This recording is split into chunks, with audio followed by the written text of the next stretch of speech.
9 a.m. Konoha, Fire Country. Tsunade was sitting in her office doing more tedious clerical work. She was reading mission requests from various countries. As she sipped on the cup of tea she had beside her, she came across a mission that was perfect for Sensuru. She also had Hanabi in mind, as well as a few others. She heard a knock at the door. "Come in." Shizune opened the door. "Lady Tsunade, Sensuru is here to see you for his mission assignment." "Okay, send him in." Tsunade gestured for the girl to allow him into the office. Shizune opened up the door wide enough for him to enter. Sensuru glanced at Shizune. "You know, you don't have to be so formal when it's just me, Shizu." She gave him a warning glare. "Don't call me that again." Before she left the office, she heard his voice. "Okay, I'll stop calling you that, Shizu." Shizune was cursing him as she left the office. He turned his attention to the Hokage. "I'm reporting for my mission assignment, Lady Hokage." Tsunade looked up from the mission assignment she was reading. "Your mission will be a C rank. Your mission is to patrol the southern regions of Fire Country and its borders. I have assigned Hanabi Hyuga to your squad, along with Izumu Kamizuki, a medical ninja by the name of Kizushi, and Kurenai Yuhi." When he heard the last name, he was surprised. He told his mother about Kurenai and his situation, yet she still put them on a mission together. He opened his mouth to speak. "Requesting that Kurenai Yuhi be dropped from this mission, Lady Hokage." The Hokage knew his reasons, but she had to do this. Request denied.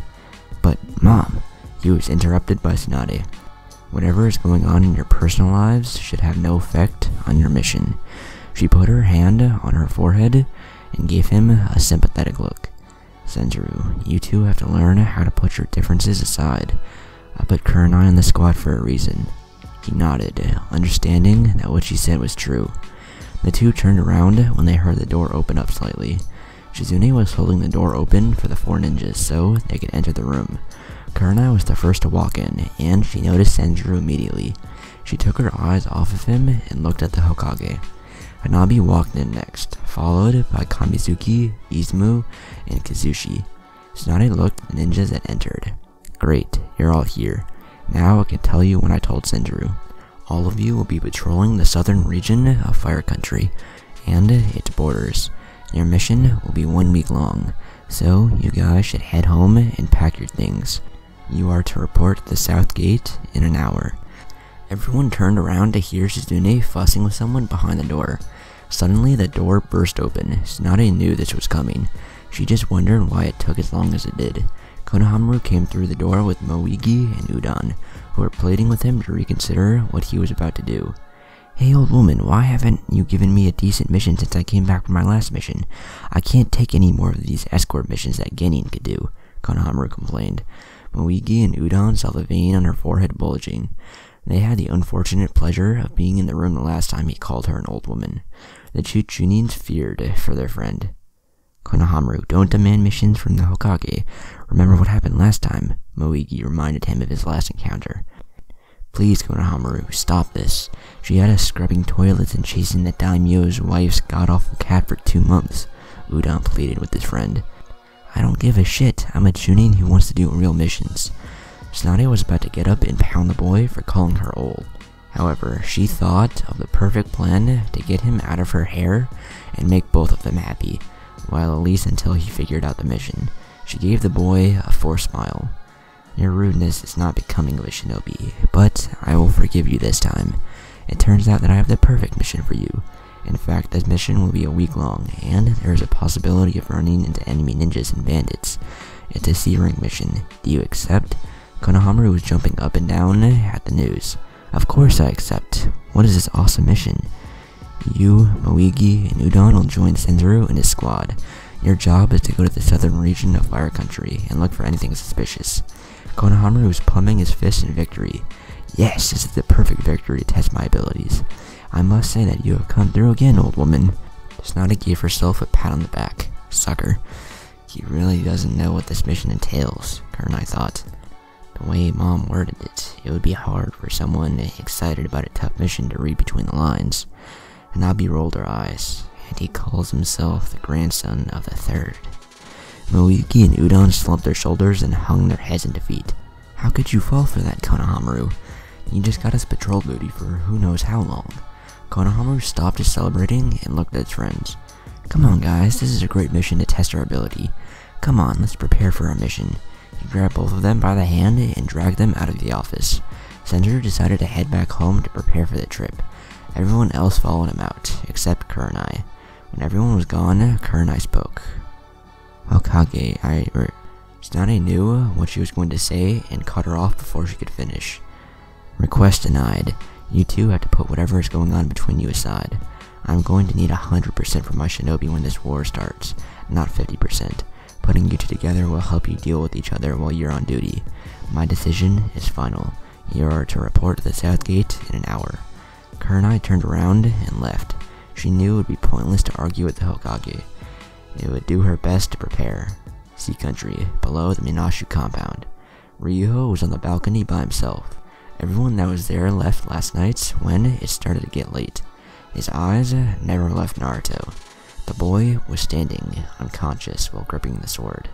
He wondered how Naruto was doing. Naruto was looking at more memories of his past. He was looking at a memory from when he was 10 years old. It was a painful memory, because it was his birthday and the 10th anniversary of the Kyuubi's defeat. Everyone was celebrating.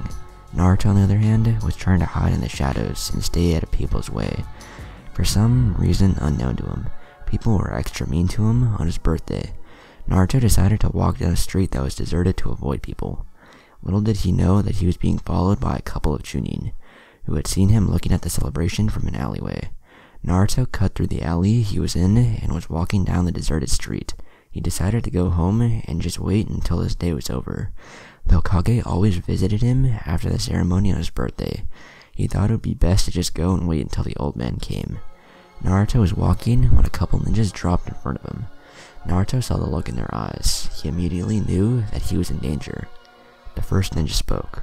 Where do you think you're going? Naruto answered, trying not to show his fear. Home. The ninja beside the ninja that spoke whispered in his friend's ear. The first ninja seemed to nod. Don't worry. We're just going to rough him up a little bit. The ninja kicked Naruto into the wall of the building to their right. The other ninjas were kicking him as well. Then the leader of the group picked Naruto by his collar. Then threw him hard to the pavement. He pulled out a kunai. His friends were getting nervous. Hey man, we said we were just going to rough him up a bit, that's all. The ninja who was standing over Naruto with the kunai turned and screamed at his friends. I don't care about that. He will die for what he did. He turned back to Naruto with a smirk filled with malice. Your time has come, monster. You will die now. Naruto was scared for his life. The knife was getting closer to his heart. He knew this was it. He closed his eyes and prepared for the worst. Naruto had his eyes closed for a couple of seconds. He wondered why it was taking so long for the kunai to stab him. He opened his eyes to see that he was in the arms of an Anbu member with white hair and a dog mask. The present-day Naruto looked at the masked man closely. Although he couldn't see his face behind the mask, he was certain who it was. That's Kakashi. He was a good foot away from the ninjas that were attacking him. They were surrounded by Anbu members. Kakashi, unknown to the 10-year-old, had placed Naruto on the ground. He looked at the boy. Are you alright? Naruto nodded, confirming that he was okay. Kakashi turned at the purple-haired female of his group of 5, who was standing on the shop behind the ninjas. The 4 others were spread out over the area. One was on the little shop behind Naruto. The other 2 were on the ground a few feet away, on opposite sides of the ninjas. The Anbu were wearing the dog mask. Who Naruto had concluded to be Kakashi signaled for the purple-haired ninja to stand next to him. She appeared next to him almost instantly. Take Naruto home, and watch over him until the Hokage or I relieve you of command. She nodded. Understood, sir. She grabbed Naruto and blurred out of sight. She was leaping from rooftop to rooftop with Naruto in her arms. She spoke to the boy in a soft voice. Don't worry, I'm not going to harm you, Naruto. You also don't have to worry about those shinobi or any others from this village attacking you again. My captain will make sure that he sends a message to those and whoever think about harming a fellow citizen of Konoha. Naruto felt safe in her arms. Thank you, big sister. He fell asleep in the girl's arms. That memory wasn't as bad as the others. In fact, he didn't expect Kakashi to save him. Must have been Hokage's orders, Naruto said sadly. The voice echoed throughout the room. You are absolutely right. Why would he care about you? He didn't when you were on his getting team, did he? Naruto simply said, no, because he praised the Uchiha, just like everyone else at the academy did. His doppelganger appeared in front of him with an evil expression on his face. The doppelganger faded again. Naruto knew that another memory was coming, and that would only fuel the anger and hatred that he was feeling towards the leaf. Ryuho was studying Naruto for the last half hour. Shinji, Hayami, and his wife Kaori were walking up the stairs to join him on the top of the balcony. He turned to see his family. He then turned his gaze back onto Naruto. Shinji walked up and stood on his right, while his wife and his daughter were on his left. Kaori and Hayami just looked on without saying a word. Shinji, on the other hand, had something to say. How has he been faring, uncle? It seems like he's in between. I really don't know, to tell you the truth, Ryuho said. The exhaustion in his voice was evident. Shinji looked at his uncle, and could tell that the man was tired. Uncle, why don't you go sit against the wall and get some sleep? I will wake you if anything happens. Ryuho decided to listen to his nephew's advice. He sat up against the wall and closed his eyes. His last thoughts were of Naruto. Konoha, half an hour later. It was now 10 o'clock in Konoha. Everyone was at the south gate, ready to leave. Everyone was in their Chunin uniforms. Konohamaru, Moigi, Udon, Izumu, and Kusishi were wearing the standard green vest with a blue long-sleeve tunic, blue sweatpants, and blue sandals. Kurenai and Senju's outfits were completely different from the rest. Senju had on the vest that Asuma had made for him, along with a black long-sleeve tunic, sweats, and sandals. Kurenai was wearing the standard green Jonin vest, but she had on a sleeveless, crimson-colored tunic and pants to match and black sandals. Senju addressed the group. Okay everyone, this is my first mission in a long time. Although it isn't the mission that any of us could possibly want. We will have to manage. Konohamaru gave him a curious look. What do you mean? This is going to be a cool mission. We might run into enemy ninjas while searching for anything suspicious. Hanabi shook her head. You do know the purpose of this mission, right? Yes, Hanabi. The old woman explained it to us. We're going to go and look for anything suspicious in the southern region of Fire Country. Moiki tapped him. He turned to face the teen with long flowing orange hair.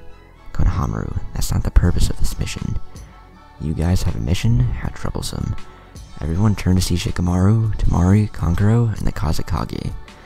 We don't just have a mission, Shikamaru. We have a great mission. We have to check for anything suspicious in the southern region of Fire Country, Konohamaru said with excitement.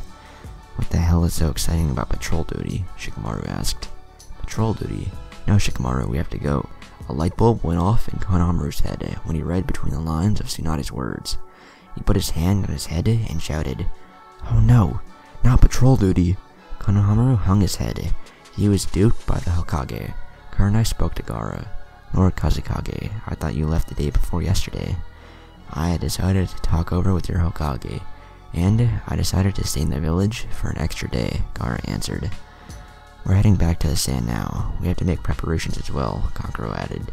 Senju spoke. Well, I wish you a safe trip back to Suna. He looked at the members of his squad. Let's head out. Everyone nodded. Konohamaru, on the other hand, was still hanging his head. When Sensuru blurred out of sight, everyone else followed. Gaara and Kankuro walked through the gate and continued on.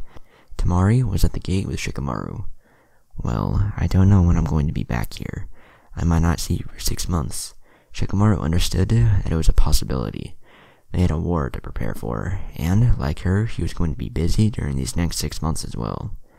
I know, we both have a lot of troublesome things to do. I suppose, she said with a hint of sadness in her voice. Shikamaru placed a hand under her chin and kissed her. When he broke the kiss, he smiled at her. Don't worry about it, we will have our time. Your brothers are waiting. You should catch up, you troublesome woman. She kissed him on the cheek. Don't want me to see you shed tears over me, you crybaby. Shikamaru just smiled as she turned away. She caught up to Gaara and Kankuro, who were walking slowly so she could catch up. Once she caught up, they blurred out of his vision. Shikamaru turned around and walked away from the gate. He was right. They would have their time. But right now, they both had jobs and obligations. In the woods of Fire Country, the squad led by Senju was moving through the trees at top speed, with him in the lead, followed by Izumu, Nabi, Kurenai, Kazushi, Konohamaru, Moiki, and Udon. Izumu looked at their squad leader. Senzu, sir. Don't you think we should have a special formation? You don't have to be so formal, just call me Senzu. Hanabi was curious about how Senzu didn't form a pattern. Every mission she had been on outside of Konoha, the squad leader had formed travel patterns to counter attacks and go on the offensive.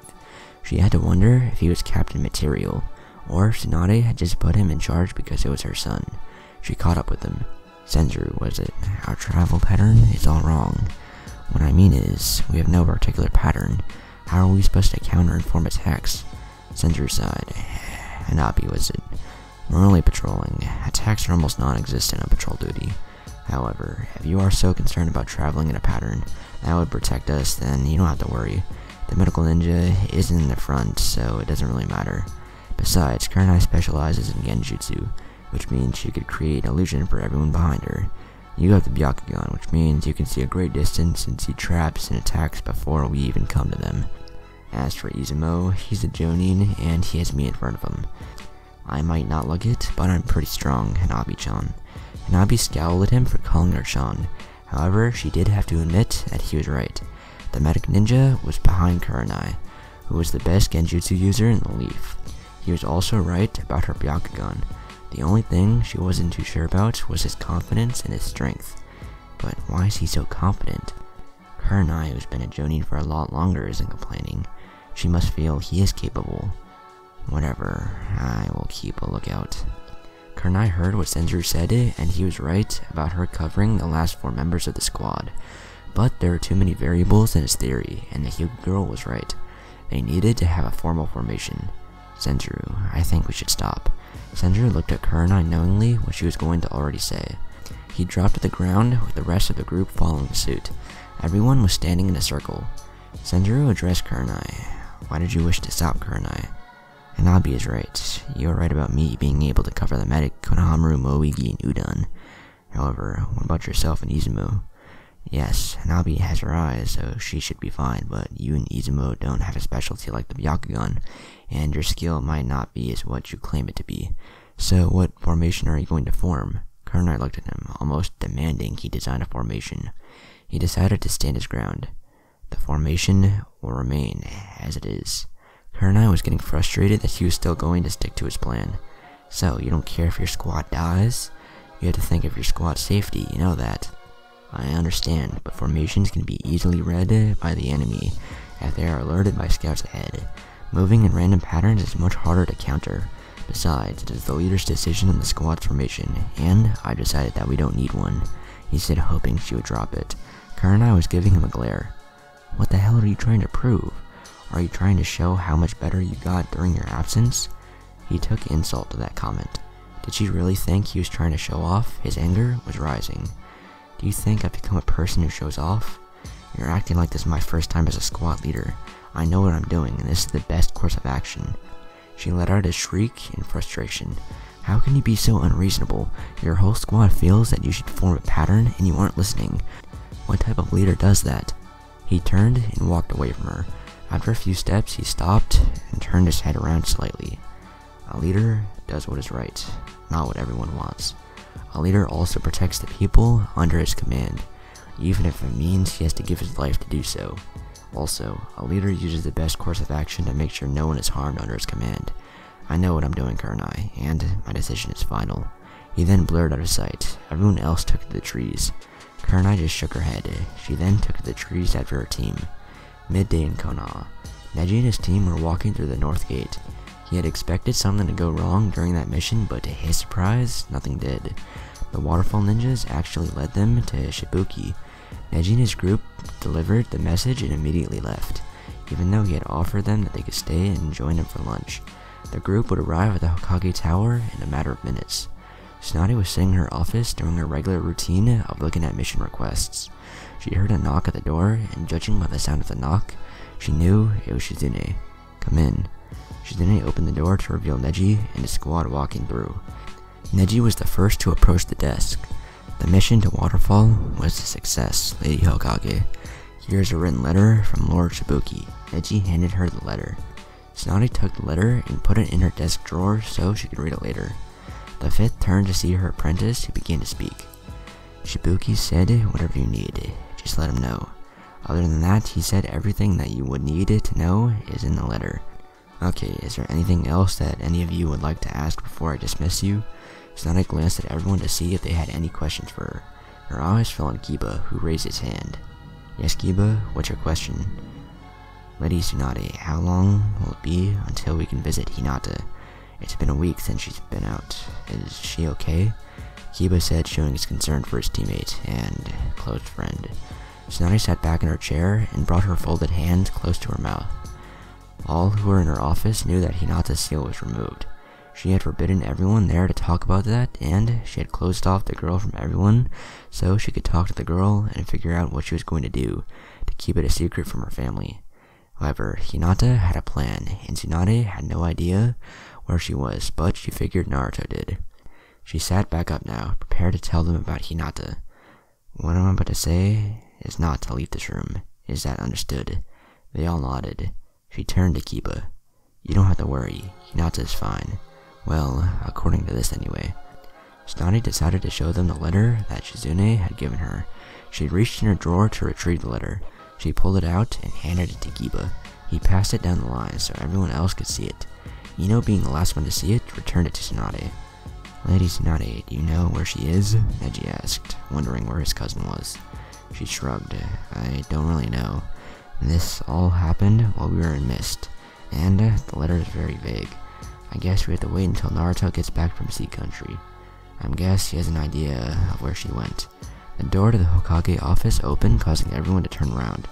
They saw the Sannin Jiraiya standing before them with a smile on his face. Hey Tsunade, work getting you down? What do you want, Jiraiya? Tsunade asked in an annoyed tone. I actually came here to share some of my sake. This stuff from Sea Country, I tell you, is great. It's nothing like Rice Countries, but it sure is good, Jiraiya informed his former teammate. Tsunade knew that was Jiraiya's way of saying that he was in Sea Country checking up on their favorite blonde. Why were you in Sea Country? Were you checking up on Naruto? Actually, Ryuho asked me to come so I could play a role in the trials. The last time I saw him, it looked like shit. Ryuho did a number on him in the first 2 trials from the looks of things, Jiraiya informed Tsunade. Tsunade was curious about the role he asked Jiraiya to play. Tell me, why did he need you there? Maybe later, when we're in private. By the way Jiraiya answered, she knew it had something to do with Naruto and the Kyuubi. She would find out more about it later. Neji wondered when the blonde would be back so he could get some answers. He turned to the frog hermit. Lord Jiraiya, do you have any idea when Naruto will be back from Sea Country? Jiraiya shook his head. No, I don't. Damn, you don't know where Hinata is, and the time for Naruto to return is undetermined. Kiba is letting his emotions get the better of him. Jiraiya looked at the boy and smirked. He knew where the young Hyuga was. Tsunade caught the look. Where is she, Jiraiya? Everyone turned to Jiraiya. He scratched the back of his head before responding to Tsunade. Well, let's just say that she's probably in the safest place in the world. Tsunade closed her eyes and gave a smirk that caused the younger ninjas to wonder. I knew you were lying when you told me that you had no idea where Naya was. Hinata is with her, isn't she? His ear-to-ear grin confirmed everything she needed to know. Sakura was surprised to hear that name. She turned her gaze from her sensei back to Jiraiya. Lord Jiraiya, why is Hinata with the Seal Mistress? Neji was smiling, speaking to himself. He caused everyone to look at him. So, that's your plan, Hinata. I must say, I never did expect this from you. A confused Ino addressed Neji. What are you talking about, Neji? What plan could she possibly have? Tsunade answered before Neji and Sakura had the chance. She's going to try to change the Hyuga clan. Ino turned to Tsunade. How, Lady Tsunade? Neji gave Ino a look that she's never really saw on Neji's face before. It was a look between happiness and relief. I think she's learning how to remove the seal. He turned to the Hokage. Lady Hokage, I have other things to tend to. Is this meeting over with? She nodded. Yes, this meeting is over. You all may leave. With that said, everyone left the office, except Jiraiya. Tsunade sat back on her chair and put her feet on the desk. Jiraiya sat on the couch in her office. She looked at her friend.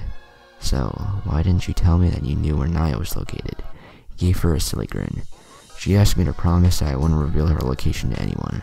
Just keeping a promise to a former student is all that I was doing. Tsunade let out a sigh. Naya was a good ninja. She could find a way to put her talents to good use, that much she knew. But she didn't have any time to worry about that. She had a war to prepare for. Also, she was concerned about Naruto. "Jiraiya, what did Ryuho want to see you about?" she asked, knowing that it had to do with Naruto. "He wanted me to seal off the Kyuubi's chakra for Naruto's second trial. However, he decided that doing it would be unnecessary. He said something about Naruto and how he was tempted to use the Kyuubi's chakra during his first trial. He wanted to make sure that Naruto had access to it for the second exam. He wanted to see if he would rely on himself or the Kyuubi for the second test, which was to test his faith in himself. I guess he passed, because before I left, he was taking the final test," Jiraiya replied. Tsunade smiled upon hearing the information. She knew that Naruto could do it.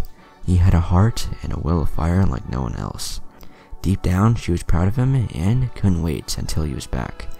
So, it only took him 2 days. I don't know why, but I thought a test for something so legendary would at least take weeks. I guess he'll be back in Konoha with a sword in 2 days. Jiraiya noticed her overconfidence in the only other person in the world that she saw as family, besides Shizune, himself, and Senjuro. He shook his head.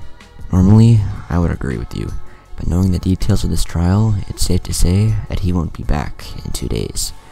For anyone else, this trial might not be too difficult. However, Naruto is a different case for a reason." She didn't know what he was getting at. "What do you mean by that?" Jiraiya looked at her with an unreadable expression. "It's simple. This trial is a test, where Naruto will have to face his heart and all the negativity in it. Think about it, Tsunade. Regardless of how caring a person is and upbeat about life they are, tell me, what will living in a village that shunned and mistreated you during your childhood do to your heart?" Tsunade understood what he was getting at. Even though she would never peg Naruto as a person that could ever be evil or do evil things, she knew that the village's mistreatment caused hatred deep in his heart that he had hidden. If Jiraiya was right, which she knew he was, then this test would be tougher on Naruto than anyone else. She hoped that the boy she saw as her second son would be okay. She smiled because she knew he would be fine. Jiraiya gave her an odd look. "Why are you smiling?" She looked at him, still smiling. "Let's make a bet. I bet you that Naruto will pass this trial." Jiraiya put his hand to his chin. If Tsunade was willing to bet on Naruto, then chances are his student wasn't going to pass. Damn her for jinxing the student, but he couldn't pass up the opportunity for free money. "Sure, I'll take that bet. Good luck." "I don't need good luck. It's a sure thing," she replied in a cocky tone. "Really, according to Naruto, he said I should save the good luck that I had wished for him to you. He said he would need it more." Jiraiya was amused by the contortion of her facial features. To him, she looked like a bulldog, but for some reason, no one but Tsunade could make that look good.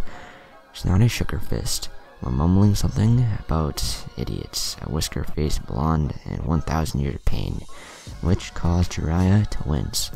Uchiha Compound. Sasuke was training in the backyard of his compound, which he turned into a training ground. Right now, he was working on taijutsu. Naruto's speed was amazing, and without his Sharingan eyes, Sasuke would never have a chance at catching Naruto. Sasuke continued to kick and punch the post before him. The beads of sweat on his forehead were clear indicators of how hard he was turning his body. Sasuke stopped when he felt the familiar presence behind him. "What do you want, Sakura?" She just looked at Sasuke, with his back to her. "I just got back, and I wanted to see you."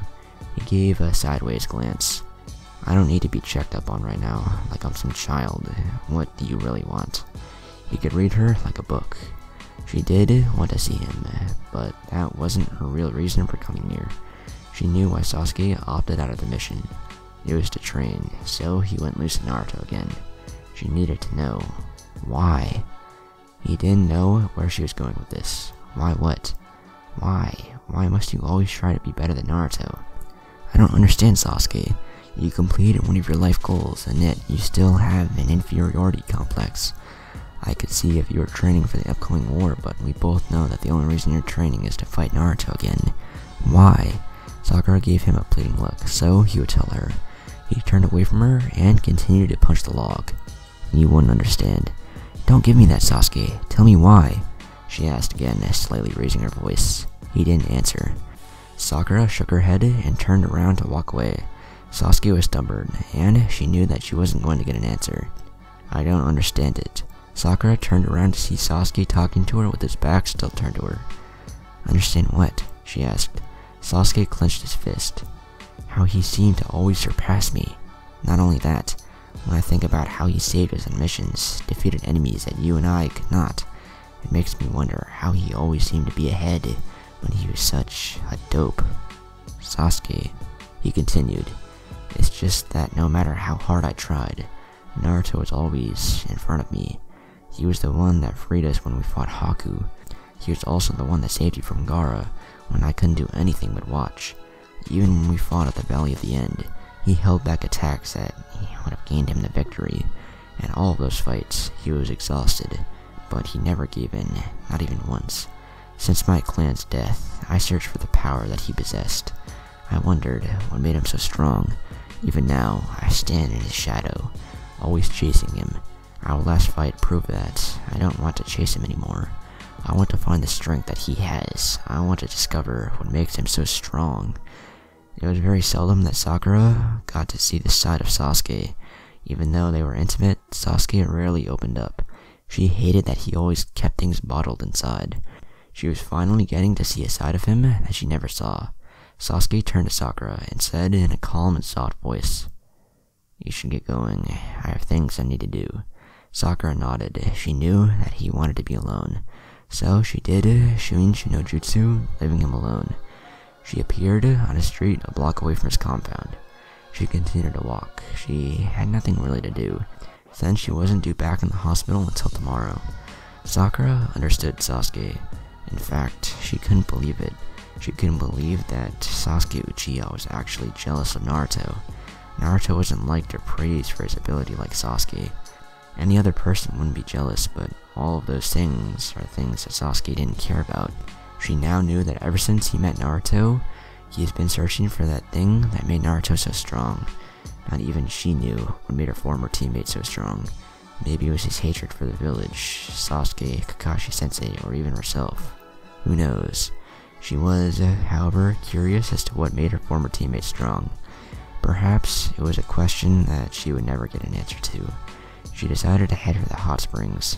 She had a free day, and she was going to relax, if it was the last thing she did. Across town, Yumi sat at the ramen shop with a sad expression. Her thoughts kept going back to Naruto. She couldn't explain this feeling, but she knew he was in pain. He didn't return with the others when they came back from Water Country, but the Hokage informed her that he was in Sea Country. She figured it was something to do with the Minashi clan. Yumi just sat there, twirling the soup around with her spoon. She didn't even notice Ino, Choji, and Kiba walk into the restaurant. Ino and Kiba were having a heated debate over what was a better weapon, a kunai or a shuriken. Ino stopped in the middle of her explanation as to why kunais were better, when she noticed Yumi sitting at the stool with a sad look on her face. She walked up and tapped the girl. "Hey Yumi, how's it going?" She looked up and gave Ino a fake smile that was obvious to everyone. "Hello Ino, how's everything?" Ino and the others heard what happened to the girl. Word around Konoha tends to get around quick. She was hoping that she wasn't depressed over that situation because it could have been a lot worse. Ino pointed to Kiba. "Yumi, this is my friend Kiba, and you already met Choji." Kiba stepped up and offered his hand. "Hello there, I'm Kiba, and the dog on my side is my best friend Akamaru." Akamaru barked his form of a greeting. Ino took a seat next to Yumi. Kiba sat down next to Ino, and Choji sat next down to him. Ino, Kiba, and Choji ordered their food. Ino took 3 bites, then looked at Yumi, who was still playing with her soup. "Hey Yumi, what's the matter?" Ino asked out of concern. Yumi continued playing with her soup. "Well, since last night, I have this feeling that Naruto isn't okay. I can't explain it, but I just know that he is hurt. I don't know, maybe I'm just worrying too much, I guess." Ino nodded. "Yeah, you're probably right. I think you are worrying too much. I'm sure Naruto will be back here soon. Besides, we saw Lord Jiraiya, who informed us that Naruto is going to be doing some type of trial thing in Sea Country. I'm sure he's fine." Yumi felt relief, but she still could feel in her heart that Naruto was in some type of turmoil. She decided to leave it alone. She also decided to change the subject. "So, do you guys have a mission or something?" "Well, no, we just came back from a mission. I decided to treat these two." Akamaru barked at Ino. Ino looked at the dog, then back to Yumi. Sorry about that, I meant 3, to a meal at Ichiraku. After this, I'll probably go to the hot springs to relax. You want to come with me? That's okay, I think I'll pass Ino. You'll probably run into Mom there, Yumi told Ino. Really? Maya was fun to talk to when we first went to the springs. Mother can be fun at times, but I'm glad she's taking it easy. She worked hard on her little farm for years. It's nice to see her relax. She leaned in and whispered into Ino's ear. But, if you ask me, she's relaxing too much. They both shared a laugh. Kiba, who finished his meal, spoke. So, you're a farmer. That's cool. Yumi shook her head. No, it isn't cool.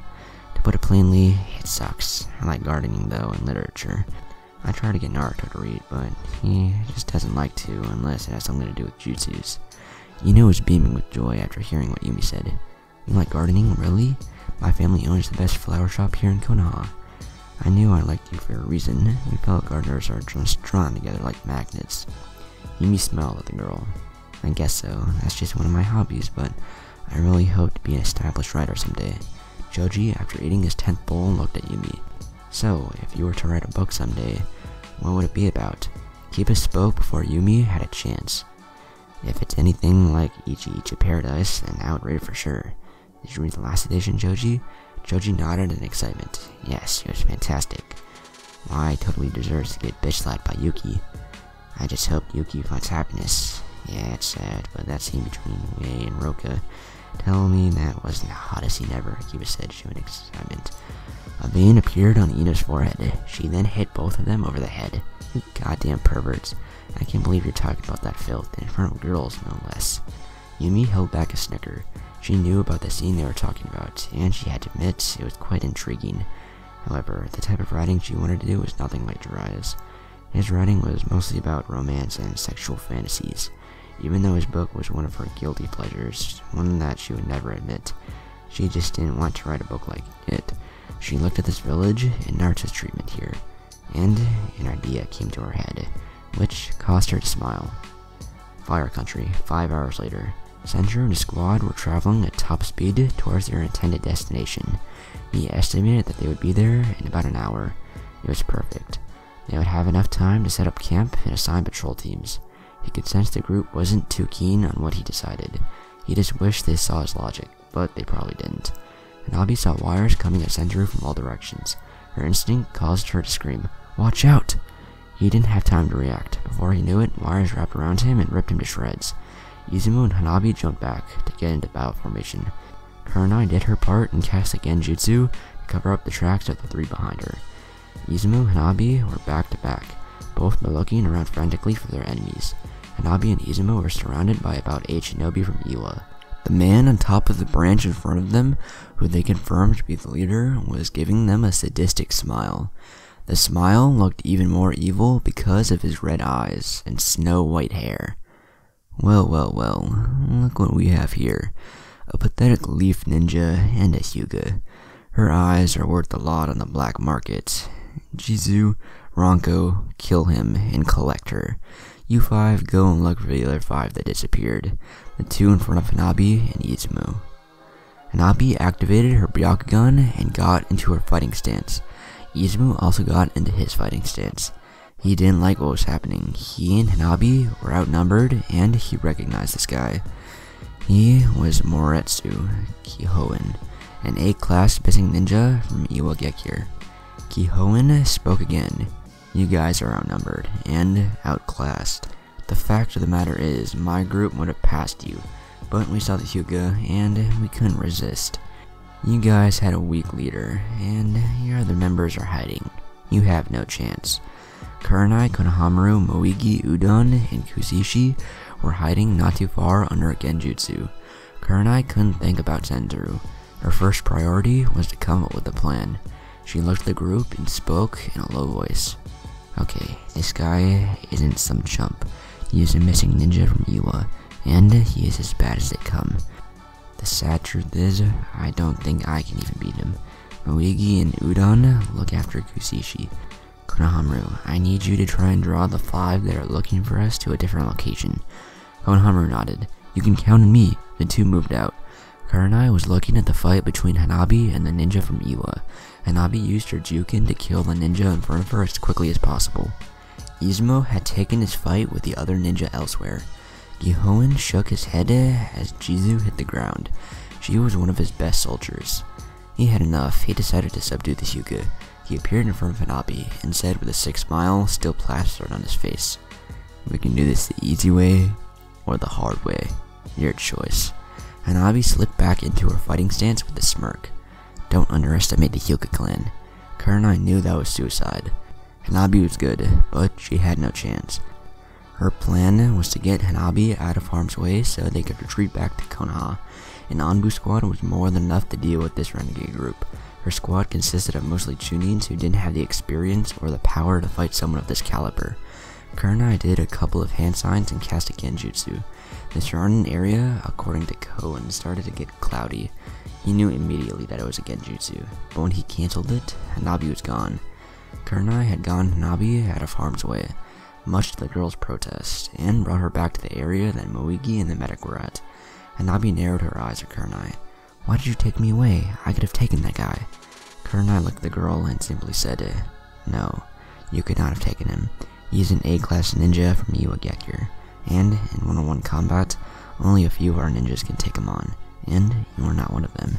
We will wait here until Konohamaru shakes them." Hanabi snorted. "That fool will only get himself killed." Moigi clenched her fist. "What's your problem? He led those ninjas away so we would be safe. He did an admirable thing. Don't look down your nose at him for that." Hanabi looked at the girl as if she were a nobody. "I don't remember saying anything to you. Your idiot friend is going to get himself killed trying to play hero." Kurenai decided to nip it in the butt before things started to escalate. "That's enough. We have to make up a plan. We will have to." Kurenai's eyes widened when she saw that Koen was only 10 feet away. His evil smirk never left his face as he looked at them. Kurenai knew that this was going to be troublesome. Konohamaru had led them away, but the squad had him surrounded. "These guys are good. I couldn't evade them. Oh well, I'm always complaining about having no good fight. Guess I'll definitely get that and more." One of the ninjas spoke. "You will die here, little boy. Sad really, but that is your fate, and yours is death." The ninja and his fellow comrades charged at Konohamaru. He knew that he wasn't going to be able to survive, but he knew he was taking someone with him. Before the ninjas got within a foot of Konohamaru, wires attached to kunais started wrapping around them, and various trees. Before they knew it, they were pinned to nearby trees. As soon as they were pinned, kunais and shurikens hit them in various critical spots. Konohamaru traced the wire on his right hand that led to a high tree branch. On top of it, Senzuru was looking down at him with a smile. Konohamaru was relieved to see that he was still alive. Senzuru let go of the wire and spoke. "Go after Izumo. He's about 2 minutes west of here. I'll go and take care of the leader." With that, Senzuru disappeared in a swirl of leaves. Konohamaru did as he was told, and headed west. Gihoen was studying everyone. All of them took fighting stances, but judging by the stances, he was certain that the stance the one on his far right took proved he was a medic. Perfect, he would go after the medic, who would be saved by the pretty red-eyed Jonin, who he determined was the leader. He then would pick the rest apart by himself. This was going to be fun. Kurenai saw that look in his eyes. She moved quickly in front of Kusishi. When he blinked, he saw Kurenai in front of him, taking an upward slash from a kunai. She fell to her knees before him. Damn, he did that on purpose. If I had enough time to counterattack, I could have avoided getting hurt. The things we do as ninja. Kurenai was holding her chest as Koen towered over her. Hanabi saw her chance and went to strike when she thought his guard was down. Her hand thrust forward, aiming for his head, but she missed. He sidestepped her attack and did a reverse roundhouse kick, sending her into a nearby tree. The impact caused her to lose conscious. "I will deal with you shortly, Hyuga." Moigi and Kusishi went to tend to Hanabi. "Now, for you, beautiful. It's sad I don't have the time to show you a great time, but that girl's eyes are worth a lot of money and you are in my way." Udon threw a kunai, but Gihoen avoided it. He turned to see Udon. He did a bind jutsu. Udon was stuck in place, unable to move. He knew that if he didn't get loose, Kurenai would be dead. He turned back to Kurenai. "Sorry for that." He looked to see that she was no longer in her spot. He looked around until he saw her in the arms of the man he thought his squad had killed. Senzuru was holding her bridal style. Kurenai looked up to see him looking at her. He saw the pain in her face, so he gently put her down, then looked at Kusushi. Heal her wounds. Moigi, watch over them. Udon will be with you in a second. Senju did a hand seal while looking at Udon. Udon, get over here and aid Moigi. Udon was about to say he couldn't move, but he realized he could. He was able to run, but Koen appeared behind him with a kunai. He was about to stick it in Udon's back, but Senju blocked it with his kunai. This surprised Koen. This guy's fast. To be over there and move over here that quickly to protect his comrade. A worthwhile opponent, Koen thought. The two ninjas jumped back for distance. Senju glanced over at Kurenai, who was being healed. He turned back to the ninja. We don't have time to waste. I will finish this fast and give you a painless death. Koen smiled. Painless? Take this. Senju saw that a wall made from the ground had risen in front of the ninja. The wall broke into jagged-edged rocks. The ninja motioned with his hand for the rocks to go forth. All of the razor-sharp, jagged pieces of rock were aimed at the golden/brown-eyed Leaf Jonin. Senju just looked at the oncoming attack. The technique came down on him, leaving a huge smoke pile. When the smoke cleared, he was laying on the ground, disfigured. The arrogant ninja smirked. That was too easy. Yes it was. Koen's eyes widened when he heard the voice behind him. He didn't have time to react. A kunai was lodged on the side of his throat where the jugular vein is located. He immediately fell to the ground, dead. Senju looked at the ninja for a moment. His confidence led to his demise. Arrogance and skill tends to blind people. He forgot the life-old lesson that you will always find someone that is your better. Unlucky for him, he had to learn it the hard way. He stepped over the dead missing ninja and walked back over to the group. Izumo and Konohamaru landed next to him, panting. He glanced at both of them and smiled. I'm glad you guys are okay. Yeah, but I wouldn't have been if it wasn't for Konohamaru. He waited for the perfect time and then pinned the guy I was facing against a tree with wire. That gave me the time I needed to slit his throat, Izumo informed his leader. Senju looked at Konohamaru. Taking a page out of my book, I see. Konohamaru gave him a huge grin. Senju spoke again, but this time his voice was serious. Traveling without formation worked for us, but now we have no choice but to use one. That ninja was smart by injuring Kurenai first. We once had the element of surprise, but we don't have that because Hanabi is out and Kurenai is injured. We will continue our trek, but Izumo, you will be the lead. I will be behind you with Kurenai. Konohamaru, you will carry Hanabi. Kusushi will be behind Konohamaru, while Moigi is behind him, scouting the sides.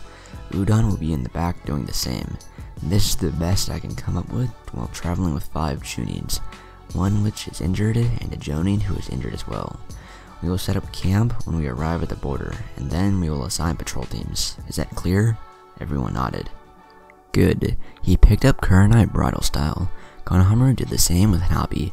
Kurenai may have been healed, but the cut could reopen, and he didn't want to take the chance. The squad headed out. The red-eyed Jonin looked at Senju.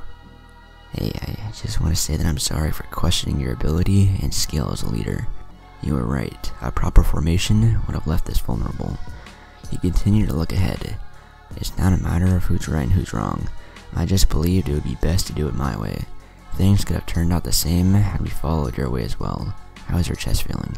It's okay. I'll be fine in the morning, she informed him. He smiled. She knew that the smile on his face was a smile of happiness and relief. She couldn't help but feel safe in his arms. She snuggled up close to him. She didn't think about Asuma, her current issues with Senju. All that mattered was at this very moment is that she felt safe, and she had to admit, it felt good. An hour later, the group had arrived at the southern border. Kurenai was sitting around the fire with everyone. Hanabi, who was in one of the 5 tents, came out of the tent a little groggy. What happened? Senju, who was sitting next to Konohamaru, spoke. From what Moigi told me, you were knocked out by the missing ninja that I killed. I had Konohamaru carry you back here. Konohamaru blushed when Hanabi looked at him. She didn't say anything. She just took a seat next to Izumo. Konohamaru got up. I think I'll go collect some firewood. Konohamaru got up and walked off to collect more firewood. Hanabi's eyes followed him. She was looking at him, returning back. She got up. I'll go look after him, make sure he doesn't get hurt. Senju shrugged, illustrating that he didn't really care. 5 minutes away from the camp, Konohamaru was collecting firewood. Hanabi stepped from behind a tree, startling him. He looked up at her while stacking a log on top of the stacks he held. "Oh, I didn't expect you to come out here. Nabi, did you come to help me?" She just shook her head. "No, I just wanted to ask you something. Why are you so nice to me? I mean, I know you like me, that isn't hard to see, but I always insult you. So why are you always nice?" Konohamaru put down the wood and looked Nabi dead in the eye. She had never seen the boy look this serious. "Well, part of the reason I am nice to you is because I do like you. Even when I get angry at your insults, I just can't seem to stay mad at you. When I look at you, Hanabi, I don't see Hanabi Hyuga, heir to the Hyuga clan, or the #1 rookie of our graduating class. I see someone like me, who everyone likes only because of who they are related to. I know what it feels like to have people see you as what they want you to be, and not as the individual that you are. I guess that's why I like you, because you're alike, yet so different at the same time. I just thought you could use a friend." Nabi couldn't believe what she was hearing. Of all people, she didn't expect him to understand her. Nabi turned away. "We're nothing alike, you and I." He put his head down, knowing that an insult was coming next. However, what came next shocked him. "But I could use your friend." Konohamaru looked at Hanabi, who was looking at him with a rare smile on her face. He smiled back, thinking to himself that maybe this wasn't going to be such a bad mission after all.